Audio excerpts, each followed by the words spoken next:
Triangle से related आज मेरा वीडियो रहेगा। जितने भी ट्रायंगल के क्वेश्चन होंगे, जितने भी ट्रायंगल के फार्मूले होंगे, जितने भी ट्रायंगल के टाइप्स होंगे, उन सारे ट्रायंगल्स के बारे में देखेंगे यहाँ पर। तो सबसे पहले हमारा वीडियो स्टार्ट करते हैं ट्रायंगल।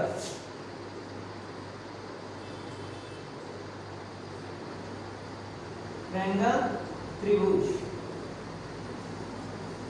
आज से प्राथमिक शिक्षक के जो हमारे ग्रुप में जो हमारे कोचिंग में बच्चे थे, उनके लिए वीडियो स्पेशली बनाया गया है।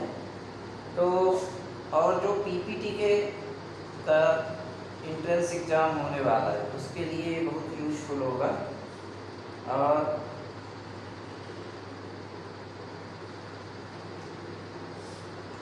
उसी को ध्यान में रखते हुए मैं इसको कोशिश कर रहा हूँ। और जो मेरे कोचिंग के बच्चे हैं इस समय घर पर बैठे हैं, वो देख सकते हैं इसको और इससे सीखने की कोशिश कर सकते हैं। ठीक है, तो ट्रायंगल से रिलेटेड क्वेश्चन बनाना है, इस पे टॉपिक है पूरा। तो मैं सबसे पहले ट्रायंगल, अब ट्रायंगल कहते किसको, ठीक है, ट्रायंगल किसे कहते हैं? सबसे पहले तीन भुजाओं, यहाँ पे क्या लिखेंगे? तीन भुजाओं और तीन कोणों, तीन भुजाओं और तीन कोणों और तीन कोणों से घिरी आकृति, कोणों से घिरी आकृति क्या कहलाती है? घिरी आकृति त्रिभुज कहलाती है, यानी आकृति त्रिभुज कहलाती है, त्रिभुज कहलाती है। यानी ये ट्रायंगल है, three sides and three angles. ठीक है, जैसे ये हमने बना दिया, ये आपका क्या हो गया? Triangle A B C. अब इसके टाइप्स कितने होते हैं? तो सबसे पहले ट्रायंगल की पहली प्रॉपर्टी इसकी ये है कि तीनों कोणों का योग, तीनों अंतः कोणों का योग। यानी कहने का मतलब ये है कि त्रिभुज के तीनों अंतः कोणों का योग, तीनों अंतः कोणों का योग, अंतः कोणों का योग, कोणों का योग कितना होता है? 180 अंश होता है, 180 अंश होता है। अब इसको देखते हैं, एक एक टॉपिक को अच्छे से बताना है जिससे सबको समझ में आ जाए। जैसे ये मान लीजिए एक त्रिभुज, ठीक है, ये हो गया 40, ठीक है, ये हो गया मान लीजिए 60 और ये हो गया 80। तीनों का योग कितना होगा? 40 धन 60 धन 80 बराबर कितना होगा? 60 40 100 और 80 कितना हो जाएगा? 180 अंश। ये हमेशा सत्य होता है। अब क्वेश्चन कैसे बनेगा? सबसे पहले ये आ सकता है कि ये आपको एक त्रिभुज दे दिया, ठीक है, ये ए हो गया, ये बी हो गया, ये सी हो गया, ठीक। अब इसमें क्या करेंगे? ये मान लीजिए x डिग्री है और ये हो गया 50 डिग्री और ये हो गया 40 डिग्री। तो ये कितना है ये बताएं। तो सबसे पहले आप क्या करेंगे? हमने ये देखा कि त्रिभुज के तीनों अंतः कोणों का योग 180 अंश होता है, 180 अंश होता है। तो x + 50 + 40 इक्वल टू क्या लिख देंगे? 180। ठीक है, तो ये कितना हो गया? x + 40 और 50 क्या हो गया? 90 डिग्री इक्वल टू कितना आ गया? 180 डिग्री। वो इतना, तो x इक्वल टू क्या हो जाएगा? 180 माइनस 90 डिग्री। तो x इक्वल टू कितना आ गया? 90 डिग्री। ठीक है, तो ये यहाँ पे क्या हो गया? x की वैल्यू कितनी आ गई? 90 डिग्री। इस तरह से जो बिल्कुल स्टार्टिंग से, जैसे इसके बारे में सब भूल गए होंगे, सब पढ़े तो हैं पहले, लेकिन 10th तक मैथ लेके पढ़े हैं, 10th तक जो मैथ पढ़े हैं उसको बहुत देर से रिवीजन नहीं किए हैं, सबका भूल गया है, इसलिए मैं छोटी मोटी चीज़ें इसको बता रहा हूँ। तो ये वीडियो स्टार्ट करने के लिए सबसे पहली क्लास है, इसलिए इसके बारे में जानना जरूरी था। ठीक है, अब इसको चाहें तो आप इसका स्क्रीनशॉट ले सकते हैं या फिर से कॉपी में इसको बैठ के नोट करना है और इसको बार बार रिवाइज करना या तो वीडियो को बार बार देखना, तभी समझ में आएगा। ठीक है। अब इसके बाद दूसरी इसकी प्रॉपर्टी ये होती है कि त्रिभुज के अंतःकोणों बाह्य कोणों का योग, किसी त्रिभुज के बाह्य कोण का योग, दो अंतःकोणों का योग त्रिभुज के बाह्य कोण के बराबर होता है। दूसरी इसकी प्रॉपर्टी जो सब त्रिभुज में होती है, जितने भी प्रकार के त्रिभुज हैं उन सब में ये लागू होती है। कोई भी किसी भी प्रकार का ट्रायंगल हो उन सब में यही होता है, ठीक है। तो त्रिभुज के दो अंतःकोणों का योग, अंतःकोणों का योग, कोणों का योग बाह्य कोण के बराबर होता है, बाह्य कोण के बराबर होता है।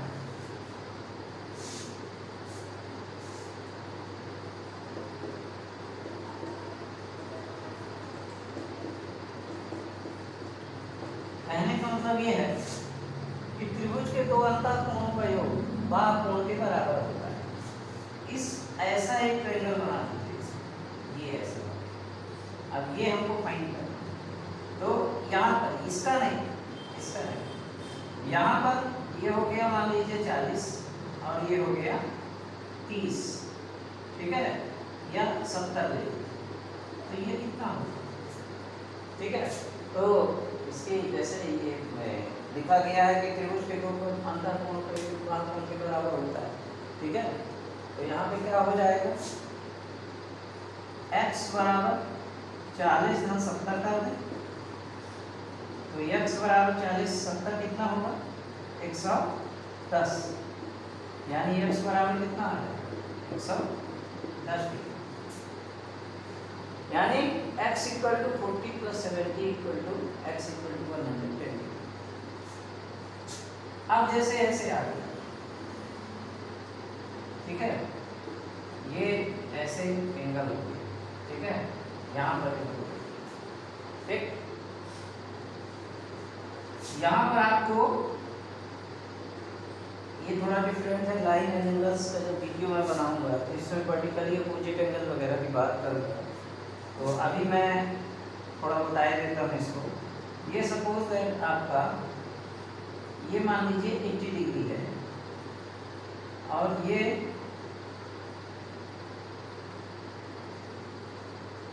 एंगल आपको फाइंड करना है, और ये मान लीजिए 30 है और ये 40 है, ठीक है। तो ये एंगल जितना होगा उतना ये होगा, क्यों होगा, क्योंकि दोनों क्या होंगे वर्टिकली अपोजिट एंगल। कभी भी अगर दो लाइन एक दूसरे को इंटरसेक्ट करती हैं तो ये और एंगल जो होता है यहाँ पर लाइंस और एंगल्स का, इसमें अलग से मैं वीडियो बना दूँगा, इसको तब ये समझ में आ जाएगा अच्छे से। ये एंगल और ये एंगल हमेशा बराबर होते हैं, x इतना, तो ये एंगल भी बराबर होता है, ठीक है। इस टाइप के क्वेश्चन जब लाइंस और एंगल्स जब मैं बताऊंगा तब इसमें बताऊंगा तो फिर ज़्यादा समझ में आएगा, ठीक है। तो इन तीनों का योग कितना होगा 40 30 70 और x, ये जितना होगा तीनों का योग यानी x plus 30 plus 40 equal to कितना हो जाएगा 180 हो जाएगा, ठीक है। अब इसको ऐड करके उधर ट्रांसफर कर दीजिए, तो x plus 70 equal to 180 degree हुआ। तो यहाँ पर क्या हो जाएगा x इक्वल टू क्या हो जाएगा 180 माइनस 70 डिग्री, तो x इक्वल टू क्या हो जाएगा आपका 110 हो गया। इस तरह से एंगल्स जितने भी निकालना है तो हो जाएंगे। स्पेशल मैं इसकी PDF बना दूंगा और इसमें बहुत सारे क्वेश्चन एंगल से रिलेटेड जो आपको सॉल्व करने होंगे वो इसमें मिल जाएंगे, ठीक है। अब इसके बाद types of angles, types of angle, ये ठीक है। तो ट्रायंगल्स कितने प्रकार के होते हैं, इसमें 6 टाइप्स होते हैं।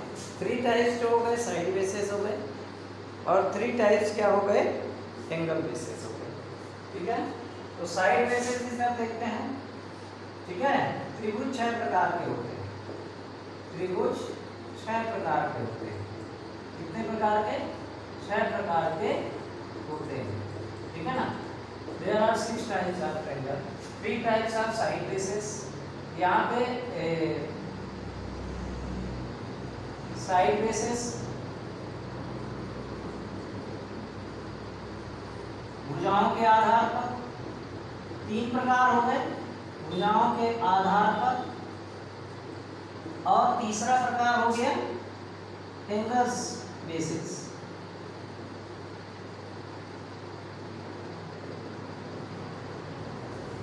ठीक है, ये हो गया कोणों के आधार। तो साइड बेसिस यहाँ पे कितने प्रकार के हो जाएंगे? पहले साइड बेसिस देखते हैं। ठीक है, तो सबसे पहला नंबर होगा साइड बेसिस, ये इक्विलेटरल ट्रायंगल। इक्विलेटरल ट्रायंगल यानी समबाहु त्रिभुज। समबाहु त्रिभुज। अब समबाहु त्रिभुज जैसे नाम से ही इक्विलेटरल, इक्विलेटरल मतलब हो गया सभी बराबर, यानी जिस त्रिभुज की तीनों भुजाएं, इसको चाहे तो आप लिख सकते हैं डेफिनेशन को, मैं पूरे दे रहा हूँ। जिस त्रिभुज के तीनों भुजाएं और तीनों कोण बराबर हों, उस त्रिभुज को हम इक्विलेटरल ट्रायंगल कहते हैं। ठीक है, या समबाहु त्रिभुज कहते हैं। ABC दो ट्रायंगल हो, अगर ये 3 है तो ये भी 3 और ये भी 3 हो गया। ठीक है, तो तीनों की जो साइड हो गई वो कितनी हो गई? 3 हो गई। अब इसके जो एंगल होते हैं कितने होते हैं? 60 डिग्री, यानी तीनों एंगल जो होंगे इसके कितने होंगे? 60 ये होगा, 60 ये होगा और 60 ये होगा। अब बात करते हैं इसकी पेरीमीटर की। तो यहाँ पर इसका परिमाण बराबर क्या होगा? परिमाण पेरीमीटर इसका।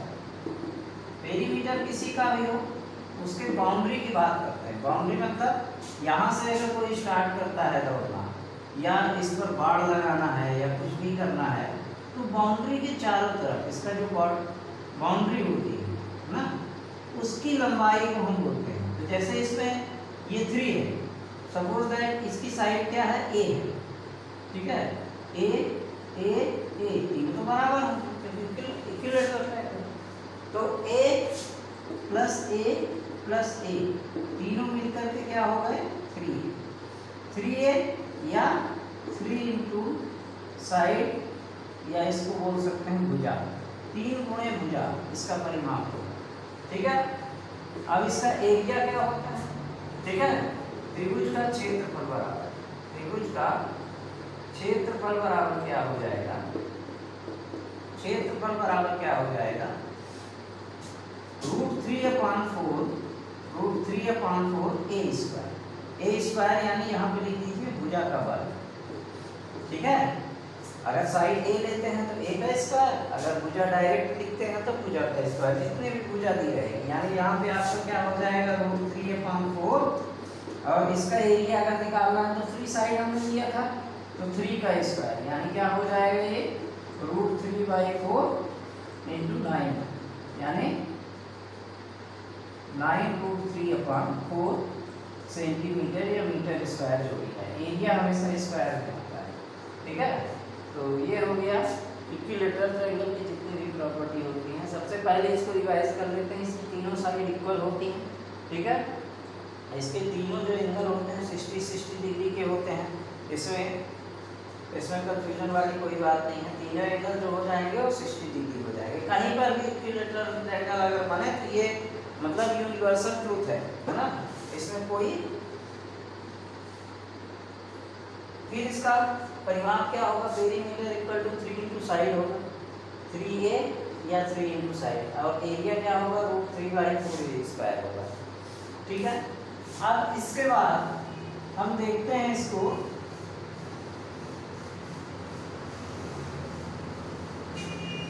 दूसरा। अभी साइड बेसिस चलता है ना, दूसरा यहाँ पर क्या आ जाएगा? जैसे अगर बोले समद्विबाहु, दूसरा नंबर समद्विबाहु, द्विबाहु, बाहु मतलब भुजाएं, त्रिभुज यानी आइसोसेलेस ट्रायंगल। क्या हो जाएगा? Isosceles triangle.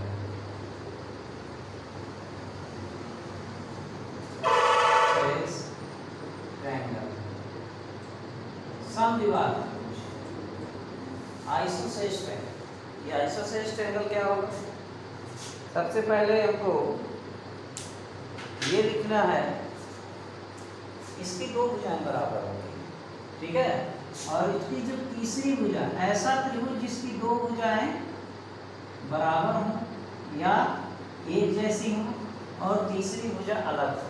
जैसे मान लीजिए ये आपके पास एक ट्रायंगल हो गया ए बी सी हो गया, तो ये साइड और ये साइड इक्वल है, जैसे 3 और 3 हो गई और ये साइड 4 हो गई, तो ये दोनों सेम है ना, तो ये दोनों साइड क्या हो गई? सेम हो गई। तो ऐसा त्रिभुज जिसकी दो भुजाएं बराबर हो, ठीक है। और त्रिभुज के दो कोण, यहाँ का कोण और यहाँ का कोण यानी बराबर भुजाओं के, ये प्रमेय है आपका, थ्योरम आप पढ़े होंगे 9th में है कि बराबर भुजाओं के सामने बने कोण हमेशा बराबर होते हैं। तो ये साइड और ये साइड अपोजिट साइड इसके इक्वल हो, साइड और ये साइड इक्वल हो, तो यहाँ का एंगल और यहाँ का एंगल क्या हो जाएगा? ये भी इक्वल हो जाएगा, यानी इसके दो कोण क्या होते हैं? बराबर होते हैं, ठीक है। अब इसके बाद दोनों एंगल यहाँ पे इक्वल हो जाएंगे। अब इसके बाद जैसे मान लीजिए कि इसको निकालना है, ठीक है। मैं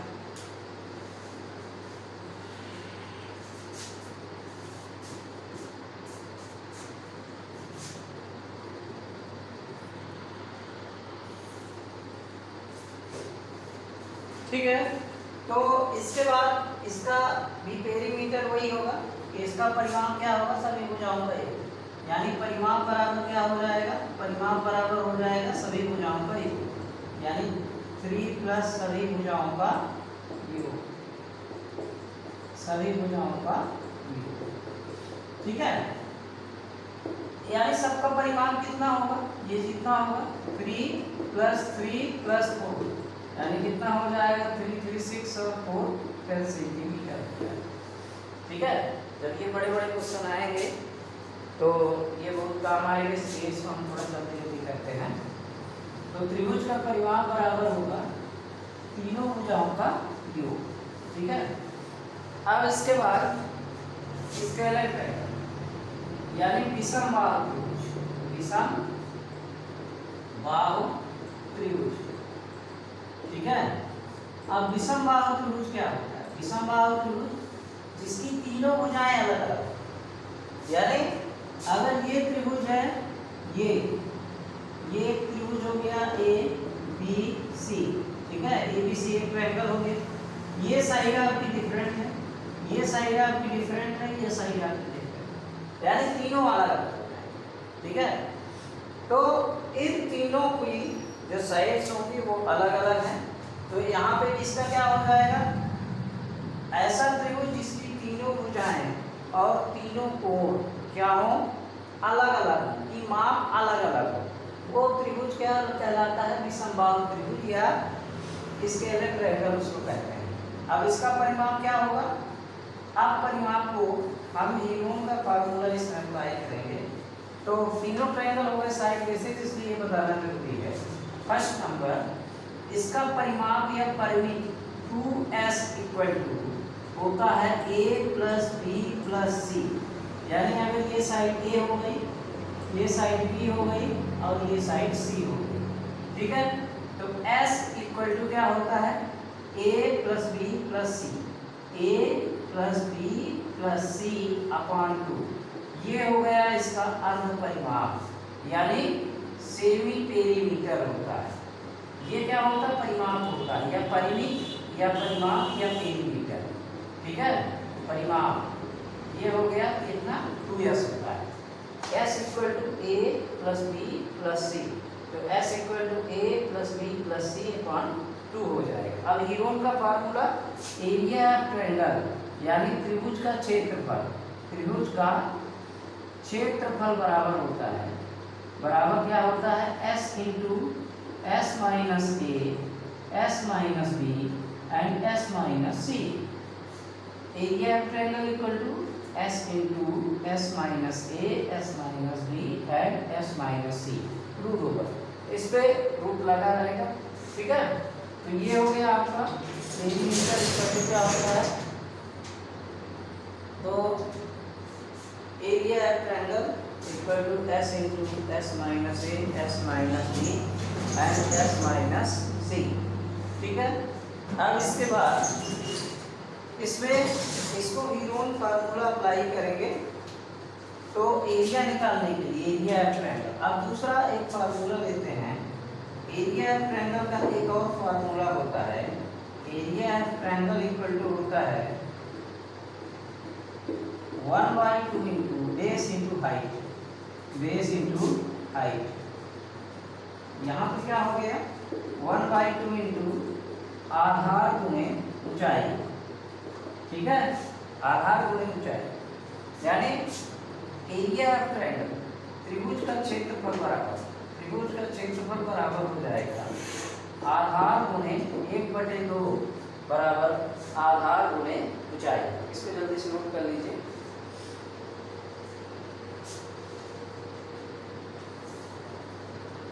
ठीक है। अब इसके बाद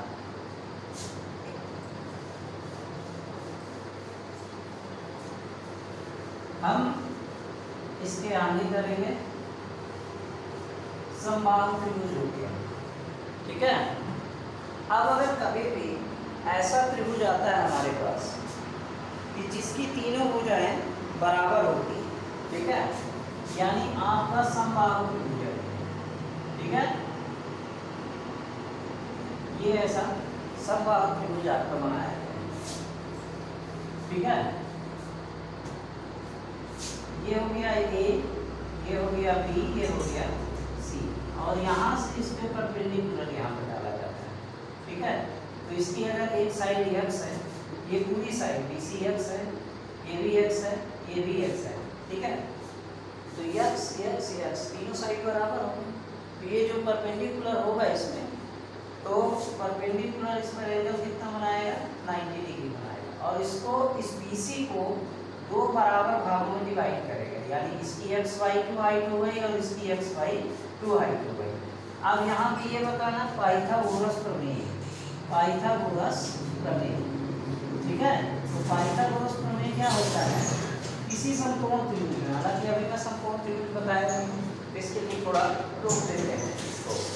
सबसे पहले अब यहाँ पे एंगल बेसिस पे देखते हैं इसको, अभी मैं आता हूँ इस पे। एंगल बेसिस पे पहला नंबर होता है न्यून कोण त्रिभुज, न्यून कोण त्रिभुज। न्यून कोण त्रिभुज की प्रॉपर्टी क्या होगी, ठीक है। Acute angle triangle, acute angle triangle, acute angle triangle, ठीक है। एक्यूट एंगल ट्रायंगल में क्या होगा, इसका इसमें मस्ट होता है कि कोई इसके तीनों एंगल क्या होंगे, अगर ये हो गया A, ये हो गया B, तो इसके तीनों एंगल जो होंगे लेस देन 90 डिग्री होंगे। देखिए एंगल तीन प्रकार के होते हैं मोस्टली, वैसे एंगल तो ज़्यादा होते हैं। सबसे पहला एक्यूट एंगल, एक्यूट एंगल होता है, जिसमें एक्यूट एंगल कौन सा होता है, एक्यूट एंगल, एंगल यानी न्यून कोण। न्यून कोण क्या होता है, जिसकी माप 0 और 90 के बीच में, यानी 0 से ज़्यादा, यानी more than 0 and less than to 90 डिग्री, ठीक है। 90 से कम यानी 89 अगर है ना तो एक्यूट एंगल, ठीक है। 90 से कम और 0 से ज़्यादा यानी 1 डिग्री और 89 के का जो एंगल होता है वो एक्यूट एंगल कहलाता है। इसके बाद ऑब्ट्यूज, ये जानना बहुत जरूरी है। ऑब्ट्यूज एंगल क्या होगा, जो more than 90 degree and less then 180, यानी बिटवीन 90 एंड 180, ठीक है। तो 90 डिग्री से ज़्यादा और 180 से कम, तो वो होगा ऑब्ट्यूज। और इसके बाद राइट, है ना, राइट पहले। तो राइट क्या होता है, जिसकी मेजरमेंट एक्यूरेट 90 डिग्री, तो वो होता है राइट एंगल, ठीक है। अब इसके बाद ये तीनों का यूज होना है। एक्यूट एंगल न्यून कोण त्रिभुज क्या होगा, जिसके तीनों के हम कोण क्या होंगे 90 अंश से कम होंगे, यानी तीनों कोण, जैसे ये अगर 70 हो गया, ये 80 हो गया, तो ये 90 डिग्री से कम 8 7 15, ठीक है, और ये हो गया 30, ठीक है, तो 90 डिग्री से तीनों कम होंगे तो एक्यूट एंगल ट्रायंगल कहलाता है। अब दूसरा न्यून कोण त्रिभुज।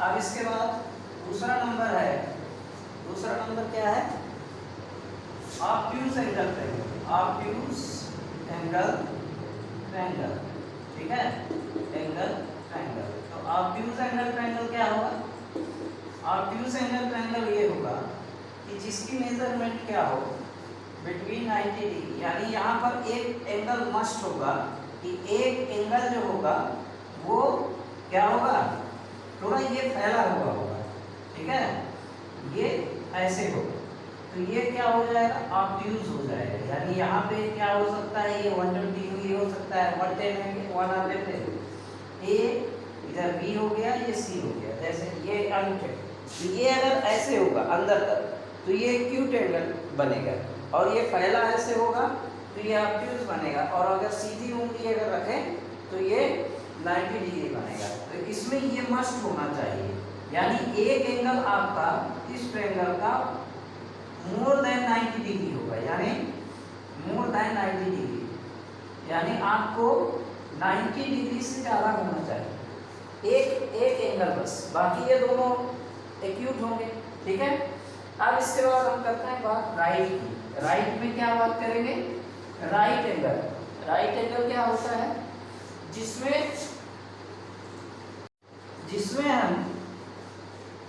एक एंगल, इसमें भी एक एंगल क्या होता है, मस्ट होता है, इसमें मस्ट होता है, एक एंगल इसका मस्ट होना चाहिए, यानी यहाँ पे 90 डिग्री होता है, जैसे ये ए हुआ, ये बी हो गया, सी हो गया, तो ये एंगल 90 डिग्री हुआ, तो ये होता है राइट एंगल ट्रायंगल, ठीक है ना, राइट एंगल ट्रायंगल, ठीक है, ये हो गया राइट एंगल ट्रायंगल, ठीक। तो अब इसमें क्या होता है, ये एच होता है, एच मतलब हाइपोटेनस यानी कर्ण, ठीक है, ये हो गया परपेंडिकुलर, परपेंडिकुलर मतलब लंब, और ये हो गया क्या, आधार, आधार हो, ठीक है, ये हो गया बेस। तो इसमें वन एंगल एक निश्चित ये होता है, ये मस्ट होता है, ठीक है ना, जिसका एक एंगल क्या होगा 90 डिग्री होगा, तो वो एंगल क्या होता है, राइट एंगल ट्रायंगल होता है, ठीक है। ये इसका आधार कहलाता है, ये इसका परपेंडिकुलर कहलाता है, और ये इसका कर्ण कहलाता है। अब इसी को अगर हम पलटा दें तो ये आधार हो जाएगा, ये लंब हो जाएगा, और ये कर्ण हो जाएगा। अब हम बात करते हैं पाइथागोरस प्रमेय। पाइथागोरस प्रमेय हमेशा राइट एंगल ट्रायंगल पर ही अप्लाई होता है, ठीक है ना। राइट एंगल ट्रायंगल अगर ना हो तो पाइथागोरस थ्योरम आपका नहीं लगेगा, ये हो गया, ठीक है, यानी ए बी सी, और यहाँ भी ये इसका साइन है 90 डिग्री का, ठीक है। तो इसमें पाइथागोरस थ्योरम में, पाइथागोरस ने क्या कहा था कि किसी भी समकोण त्रिभुज में कर्ण का वर्ग शेष दो भुजाओं के वर्गों के योग के बराबर होता है, यानी कर्ण का वर्ग शेष दो भुजाओं के वर्गों के योग के बराबर होता है। तो स्क्वायर ऑफ एच का स्क्वायर इक्वल टू होता है पी का स्क्वायर प्लस बी का स्क्वायर, एच का स्क्वायर यानी हाइपोटेनस का स्क्वायर, परपेंडिकुलर का स्क्वायर प्लस बेस का स्क्वायर, तो यानी एच इक्वल टू इसमें कितना है, ए सी का square equal to A B का स्क्वायर प्लस बी सी का स्क्वायर, यानी कर्ण का वर्ग बराबर लंब का वर्ग प्लस आधार का वर्ग, ठीक है, आधार का वर्ग। इसको आगे पीछे भी कर सकते हैं, आधार पहले लिख सकते हैं, लंब बाद में लिख सकते हैं, इससे कोई दिक्कत नहीं है, ठीक है, ये बस इधर होगा। तो ये होता है आपका पाइथागोरस प्रमेय होता है कि कर्ण का वर्ग बराबर क्या होगा, आधार का वर्ग प्लस लंब का वर्ग, या लंब का वर्ग प्लस आधार का वर्ग, कुछ भी लिख सकते हैं उसको, ठीक है। अब ये उस थ्योरम में जब हमने बताया था कि एरिया ऑफ ट्रायंगल क्या होता है 1/2 into बेस into हाइट, तो ये राइट एंगल ट्रायंगल जब रहेगा तब उसमें ये अप्लाई होगा।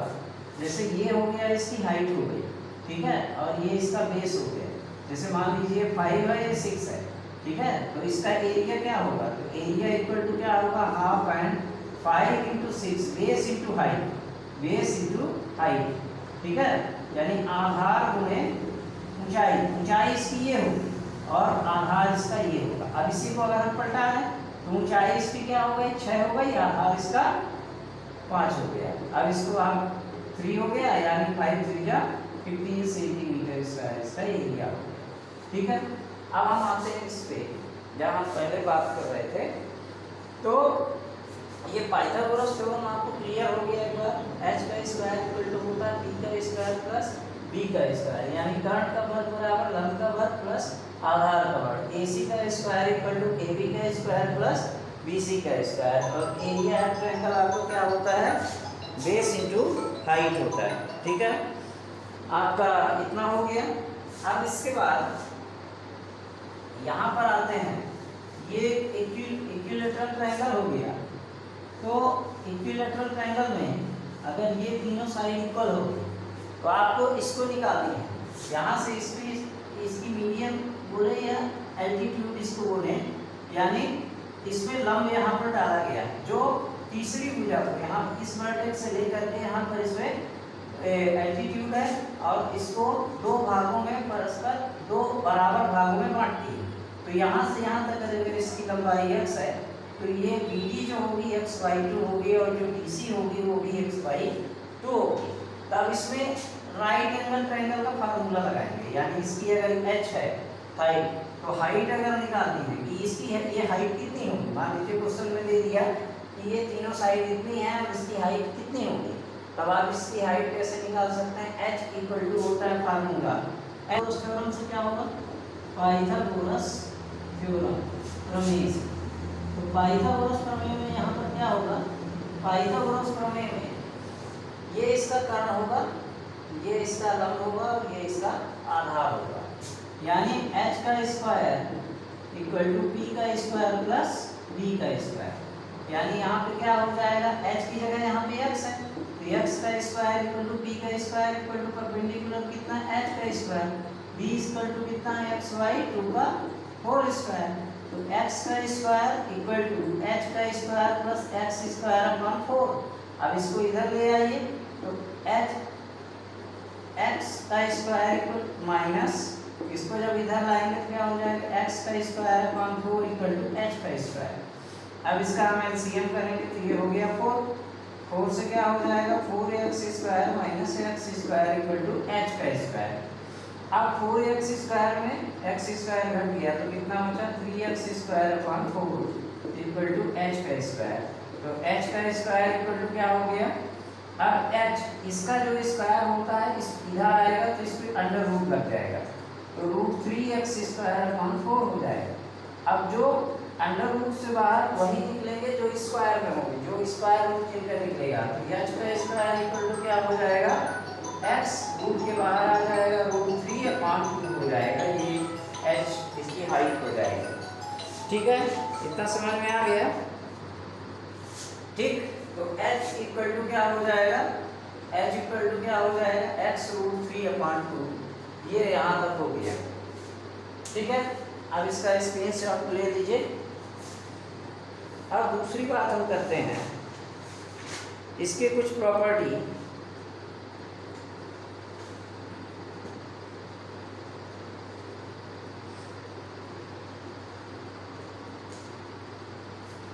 यहाँ पर इसका वीडियो काफ़ी लंबा हो जाएगा, ठीक है ना, तो इसको इसके आगे अगले वीडियो में देखेंगे। इसको थोड़ा वीडियो को फास्ट करके देखिएगा, अगर समझ में ना आए तो नॉर्मल स्पीड में देखिएगा, तो आपको अच्छे से समझ में आएगा। चैनल को सब्सक्राइब जरूर करें, लाइक कर दें और शेयर भी करें। तो थैंक यू फॉर वॉचिंग, नमस्कार, गुड नाइट।